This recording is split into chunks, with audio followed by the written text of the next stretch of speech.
ఇప్పటికి రాజమండ్రిలో సీఎం చంద్రబాబు మాట్లాడుతున్నారు. లైవ్ చూద్దాం.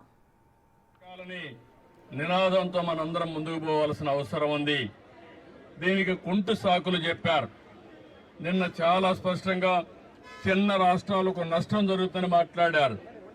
కానీ ప్రధానమంత్రి గారు అమిత్ షా గారు చాలా స్పష్టంగా చెప్పారు, దక్షిణాది రాష్ట్రాలకు అన్యాయం జరగదు, అదే మాదిరిగా నార్త్ ఈస్టర్న్ స్టేట్స్ కి అన్యాయం జరగదు, చిన్న రాష్ట్రాలకు అన్యాయం జరగదు.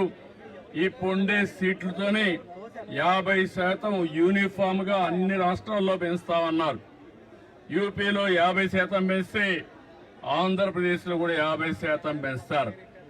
అలాంటి అనౌన్స్మెంట్ ఇచ్చి చట్టంలోని పెడతామని చెప్పిన వీళ్ళు రాజకీయ అజెండా కోసం ఈరోజు ఇలాంటి దుర్మార్గం చేసే పరిస్థితికి వచ్చారు. ఇది చాలా బాధాకరం. నేనైతే 3 దశాబ్దాలుగా దీనికోసం పోరాడుతున్నాం.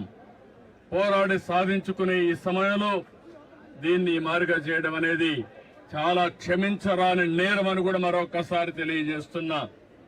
ఈరోజు ఆ పార్టీలు గుర్తుపెట్టుకోవాలి.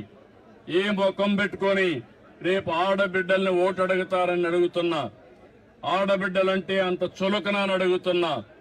అంటే ఆడబిడ్డల్ని ఇంటి వరకే పరిమితం చేయాలన్న అహంకారంతో ఇలాంటి దుర్మార్గమైన కార్యక్రమానికి దోహదం చేశారు.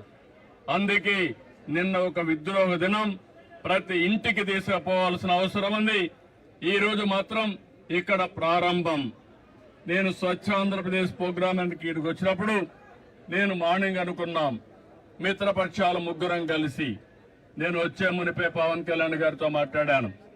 ఆయన ఇక్కడ లేరు కాబట్టి వాళ్ళ ప్రతినిధిగా దుర్గేశం గారు వచ్చారు. ఇంకో పక్క మాధవ్ గారు విజయవాడలో ఉంటే ఆయన కూడా వచ్చారు. మా 3 పార్టీలే కాదు, అన్ని పార్టీలు గుర్తుపెట్టుకోవాలి.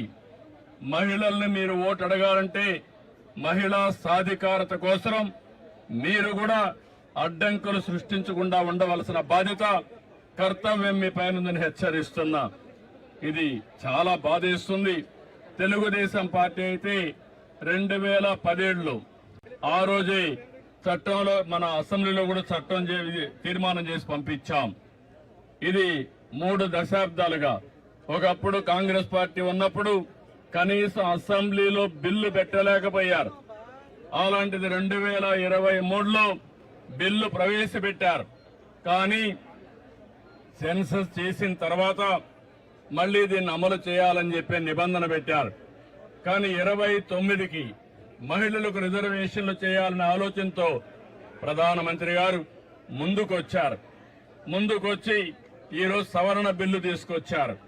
అలాంటి సవరణ బిల్లుని వీళ్లు కావాలని డిఫీట్ చేయడం, దానికి దుర్మార్గంగా మనం చూస్తే రాజ్యాంగ సవరణకు 2/2 మెజార్టీ ఉండాలి. దాన్ని ఆసరాగా తీసుకుని నిన్నంతా వక్రీకరించే భాషలో మాట్లాడారు. మొట్టమొదటిసారిగా వీళ్ళు చూస్తే వీళ్ళు చెప్పింది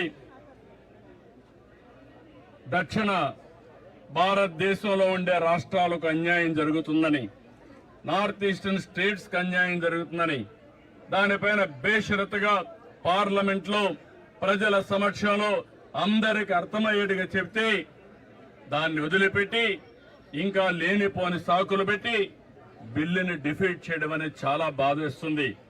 నేను చూశాను, అపోజిషన్ పార్టీస్ అన్ని విర్ర వేగిపోయారు. మేము ఇష్ట ప్రకారం చేస్తాం అనే విధంగా ముందుకు పోయారు. అంటే మీరు ప్రజలు ఎన్నుకుంటే చట్టసభల్లోకి వచ్చారు. అలాంటి మీరు ప్రజాహితం కోసం, మహిళా సాధికారం కోసం మీరు చట్టాలు చేయాల్సింది పోయి మహిళా ద్రోహం చేస్తూ దేశ ద్రోహం చేసే పరిస్థితికి వచ్చారు. ఇది మంచి పద్ధతి కాదు. మహిళలంటే అబలులు కాదు. ఆ విషయం కూడా గుర్తుపెట్టుకోవాల్సిన అవసరం ఉంది. ఈరోజు పంచాయతీల్లో 50% ఉన్నారు. కాలేజీల్లో ఉద్యోగాల్లో 33% ఉన్నారు. ఎక్కడ మహిళలున్నా సమర్థవంతంగా పనిచేస్తున్నారు. అలాంటి మహిళలు చట్టసభల్లో కూడా వస్తే సముచిత గౌరవం జరుగుతుంది, అభివృద్ధి జరుగుతుంది, అందరికీ న్యాయం జరుగుతుందనే ఉద్దేశంతో ఈ బిల్లు తీసుకొస్తే ఎన్నో ఆశలు పెట్టుకున్నారు మహిళలందరూ. మళ్లీ కించపరిచే విధంగా మహిళల యొక్క ఆత్మాభిమానాన్ని దెబ్బతీసే విధంగా ఈరోజు ఆ బిల్లును డిఫీట్ చేశారు. ఇది క్షమించరాని నేరం. దీనికి నిరసనగా ఈరోజు నిడదవోలులో ప్రారంభం. ఈ ప్రారంభం ముందుకు తీసుకుపోతాం తప్ప వదిలిపెట్టే సమస్య లేదు. వీళ్లకు చేసిన ద్రోహానికి ఆ పార్టీలకి రాబోయే రోజుల్లో డిపాజిట్స్ రాకుండా చేయాల్సిన బాధ్యత మనందరిపైన ఉందని చెప్పి తెలియజేసుకుంటూ అప్పుడే ఈ మహిళలకి న్యాయం జరుగుతుంది. వీళ్ళు ఒక విధంగా చెప్పాలంటే వీళ్ళ ఇంట్లో ఉండే ఆడబిడ్డలు కూడా పైకొస్తే చూడలేనటువంటి ద్వేషం వీళ్ళకుంది. అంటే వీళ్ళ ఆధిపత్యం అది పోవాలి. అందరూ సమానం. మన ఆడబిడ్డలను మనం గౌరవించకపోతే ఎవరిని గౌరవిస్తామని అడుగుతున్నా. కాబట్టి దీన్ని నేను చాలా తీవ్రంగా ఖండిస్తున్నా, గర్హిస్తున్నా. ఈ విషయం గుర్తుపెట్టుకోమని వాళ్ళు హెచ్చరిస్తూ రేపటి నుంచి దేశం మొత్తం తీసుకెళ్తాం, ప్రతి ఇంటికి తీసుకెళ్తాం, ప్రతి ఒక్కరిని చైతన్యం చేస్తామని మరొక్కసారి విజ్ఞప్తి చేస్తూ అందరికీ నమస్కారాలు. అందరూ సహకరించమని మనస్ఫూర్తిగా కోరుకుంటున్నా.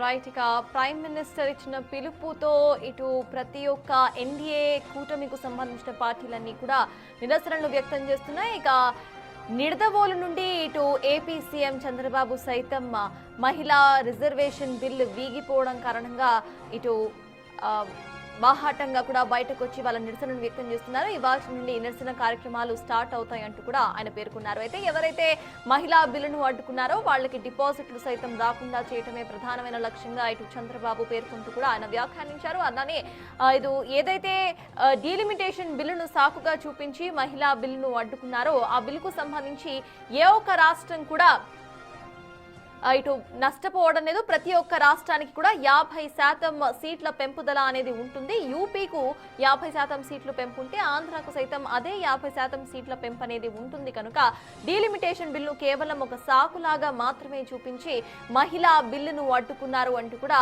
నారా చంద్రబాబు చెప్తున్నారు. ఇక నిడదవోలు నుండి ఈ రోజుటి నుండి దీనికి సంబంధించిన ర్యాలీస్ స్టార్ట్ అవుతాయంటూ కూడా మహిళల ఆత్మాభిమానాన్ని దెబ్బతీసేలా ప్రవర్తించిన ఇండి కూటమిపై తాము గలమెత్తుతామంటూ కూడా ఏపీ సీఎం చంద్రబాబు అభిప్రాయపడ్డారు.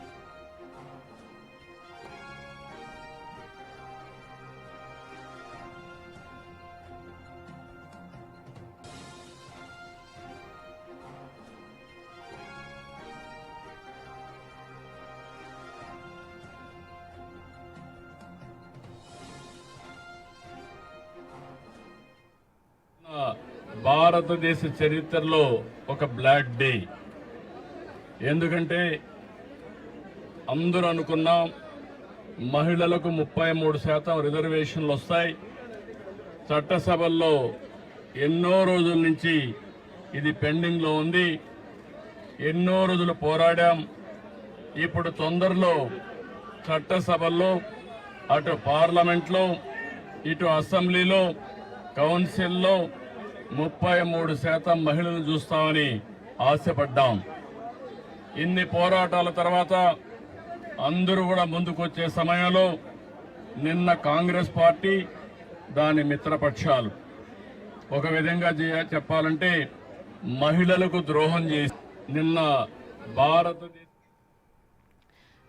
ఈ రోజు నిడదవోలు నుండి ఇటు నిరసన స్టార్ట్ అవుతుంది అంటూ కూడా ఏపీ సీఎం చంద్రబాబు పేర్కొన్నారు. నిన్న ఇటు దేశానికి ద్రోహం చేసిన దినం అంటూ కూడా ఆయన పేర్కొన్నారు. 50% సీట్ల పెంపు అనేది ప్రతి ఒక్క రాష్ట్రంలో ఉంటుంది. యూపీలో 50% సీట్ల పెంపు ఉంటే ఆంధ్రలో సైతం అదే 50% సీట్ల పెంపు ఉంటుంది. కాబట్టి డీలిమిటేషన్ వల్ల ఎటువంటి అన్యాయము ఇటు దక్షిణాది రాష్ట్రాలకు జరగవు అంటూ పేర్కొంటూనే ఇటువంటి డీలిమిటేషన్ బిల్లును సాకుగా చూపించి ఒక బృహత్తర కార్యక్రమమైన మహిళా బిల్లును కావాలనే ఇటు రద్దు చేసేటట్టు చేశారు. వీళ్ళంతా కూడా మహిళా ద్రోహులు అంటూ కూడా చంద్రబాబు పేర్కొంటూ ఈ రోజు నుండి నిడదవోలు నుండి ప్రత్యేకంగా ర్యాలీస్ నిర్వహిస్తూ మహిళలకు వీళ్ళు చేసిన ద్రోహాన్ని ప్రతి ఒక్క ఇంటికి చేకూరుస్తామంటూ కూడా ఆయన మాట్లాడుతూ చెప్పుకొచ్చారు. ఇక ఎవరైతే ఇండి కూటమి నేతలున్నారో వాళ్ళెవరికి కూడా డిపాజిట్లు సైతం రాకుండా చేయటమే ప్రధానమైన లక్ష్యంగా ఏపీ సీఎం చంద్రబాబు పేర్కొన్నారు.